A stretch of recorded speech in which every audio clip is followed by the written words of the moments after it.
Right, so this is going to be more of a discussion kind of video.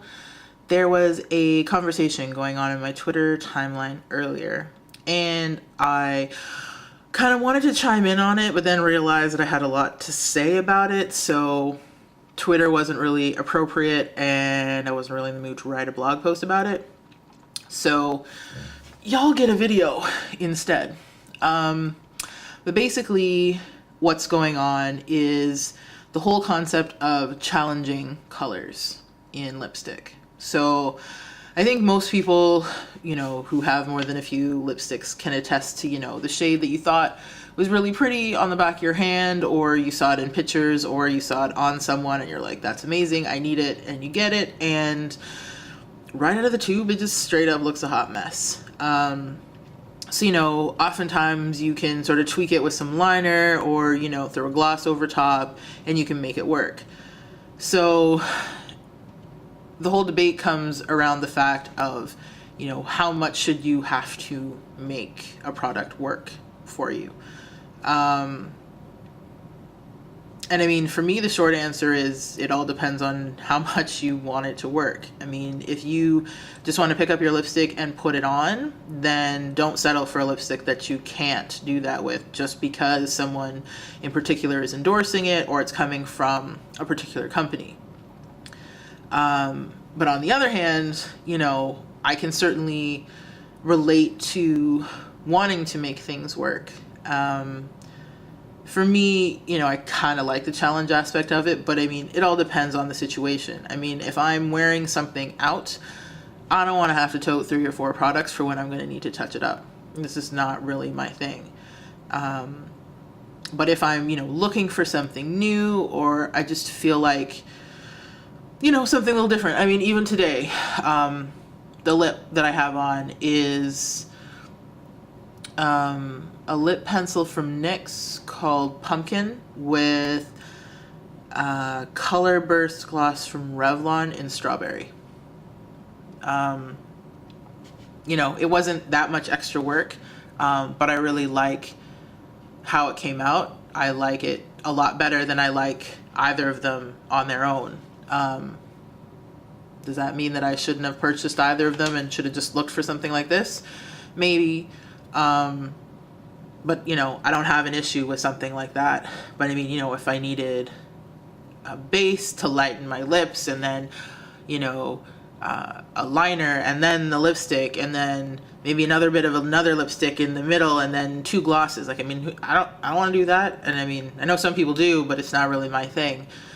And I usually just stay away from stuff that I don't think will work, or I'll look for an inexpensive option to try out the color. And if I can make it work, then I'll go get, whatever it is that I wanted or that I was interested in the first place but wasn't sure about. So that's kind of that first aspect. And the second part that I want to talk about is that, again, you've got this lipstick being promoted by Nicki Minaj. Very prominent, very popular Black woman, and there's plenty of people who, want to imitate and mimic her style. They see her as, a type of icon, yada, yada, yada. And that's cool. But when I look at her, I don't see, sort of your everyday woman. And so if she's pushing a lipstick color, I don't instantly think, oh, well, the everyday woman necessarily would be able to rock that. Because, I mean, even in the promo images, I mean, she looks like you would expect her to look. It's not like she's completely changed her aesthetic to fit something more, normal, to appease the masses. I mean, people are going to buy it because it's hers. Regardless of the fact that it may be difficult to wear, as evidenced by the whole Pink Friday fiasco. So, I think people need to be a little bit more aware of who they're looking at and the style that this person has, and even if they like it and are trying to mimic it, it doesn't necessarily mean that it's going to work all the time for you. Because I mean, again, when you see her in these videos and photo shoots, and I mean, even this collaboration, I mean, she's had, you know, a makeup artist or a team of makeup artists plus post-production do work to make her look amazing. I don't have that, and neither do most other people that I know. So, you know, these are all things to keep in mind when it comes to that sort of, you know, outside of the box way of thinking when it comes to makeup. And I say that, you know, very much aware of the fact that as someone who likes bright, out there makeup, that there's just some things that, you know, you just kind of have to draw your own line into in the sand as far as, you know, where you're willing to go in the name of style and where you're not. There's so many options out there. I mean, if you want, you know, a pink lip, there's plenty of more subtle options that aren't necessarily neutral or boring, but aren't, the impact isn't so shocking because the contrast isn't as big. You know, you have deeper skin and a very pale but bright pink. The impact is huge because the contrast is insane. But I mean, you could still have impact without as much contrast. Or you could have something more subtle that is, you know, in that shade range, but just isn't so bright. It's a softer hue. So, I mean, I think there's options across the board, and they don't necessarily all fall within Max line. I mean, you can probably find, you know, alternatives at the drugstore. You can probably find them, you know, online. Indie retailers are a great place to look for lip colors if you're struggling with sort of your mainstream brands. And yeah, I guess, I mean, I feel like people know this, but at the same time, I feel like I need to say it. Don't feel like you have to settle for something just because it's coming from, you know, a particular company.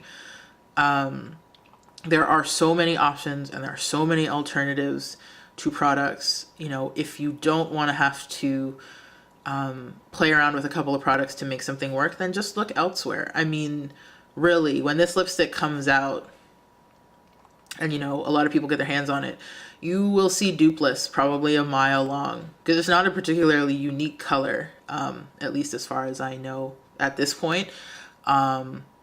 Just like Pink Friday wasn't terribly unique, but I mean, you know, you have a massive brand like MAC and you have Nicki Minaj behind it, and then all of a sudden it's like, I gotta have it, it's amazing. And it may in fact be amazing, but it may not be amazing on you. So, you know, I mean, in this particular case, will I buy it? Probably, just because it's Viva Glam. But I mean, I didn't buy Pink Friday. I didn't feel any kind of way about it in terms of needing it or wanting it. This one, probably just, you know, again, to support the charity and out of curiosity's sake as a beauty blogger to see what I can do with it.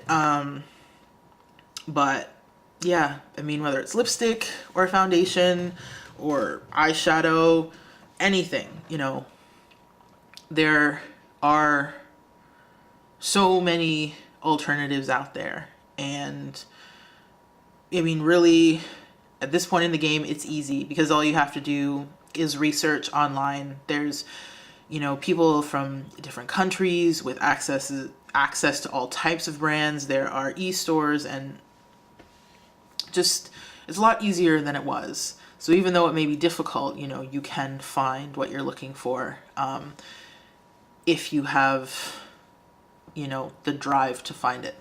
So I guess that's it without getting too ranty and ravey. So again, if you have anything to say about it, please weigh in the comments, or if you want to leave a video response, that would be awesome. And I will check in with you guys in the next video. Take care.